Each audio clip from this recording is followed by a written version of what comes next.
Hi. I'm here to share with you some info on Beware these leadership killers.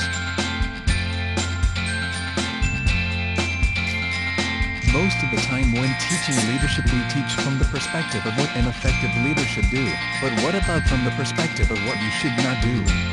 Or what about the things you should avoid not doing?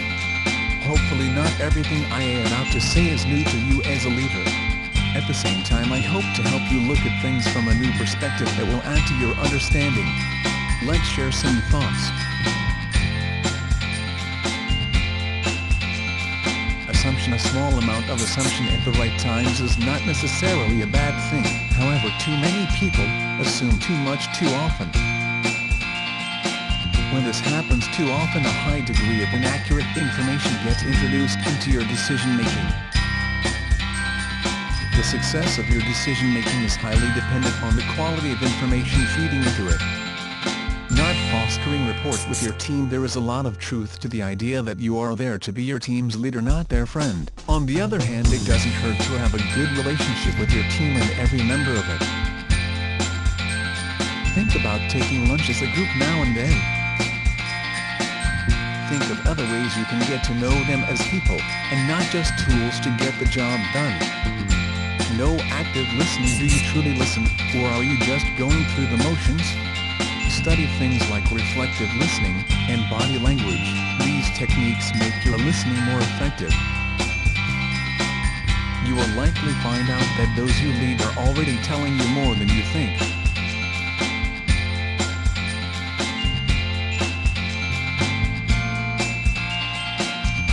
Not taking care of yourself as a leader. There is constant temptation to put your own needs aside in order to keep things moving. However, if you do this to the point that your health suffers or your own effectiveness wanes, what happens to your team? Failure to delegate. This is partly related to the point above. If you are not delegating properly, you are more likely to overwork yourself. Of course you must have trained people to delegate to, or you can't delegate. This brings up a second point on this thought. If you are not delegating properly, you are depriving the members of your team of growth opportunities. Dressing alike. There is a commonly taught rule of thumb that you should dress just a hair better than those you lead. You don't want to overdress and put yourself on a high horse either. If your team is in polos, consider bumping up to a dress shirt. If your team is in dress shirts, consider adding a jacket or tie. If you don't, you lose a valuable and effective visual clue that will make it easier to establish and maintain your authority. Indecisiveness. This is where things like staying informed come in handy.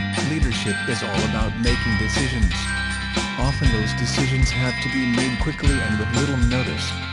Those decisions added together set the future of your organization.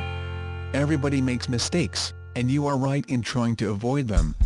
But you can waffle or you will appear weak. Failure to plan. Leadership is also all about vision. The leader is the one who determines where the team is going to go and who they are going to get there. Plans should be clear, detailed, and flexible. You have to have a clear direction, but things in today's world are constantly changing, and you and your team have to be able to adjust quickly. We have not covered everything that could throw your leadership efforts off, of course. Hopefully I have given you a lot to think about. Better yet, talk some of these ideas over with your team, and see how they think these ideas can make your team better. Reverend Robert A. Crutchfield is a bivocational minister living in Katy, Texas.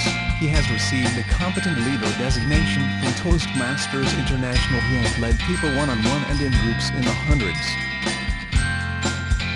He has led in environments spanning government, politics, business and the military.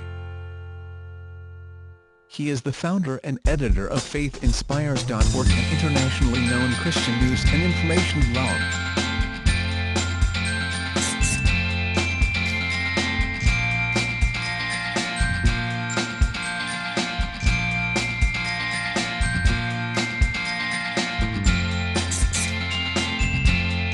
Thanks for watching. Please click the link in description for more information.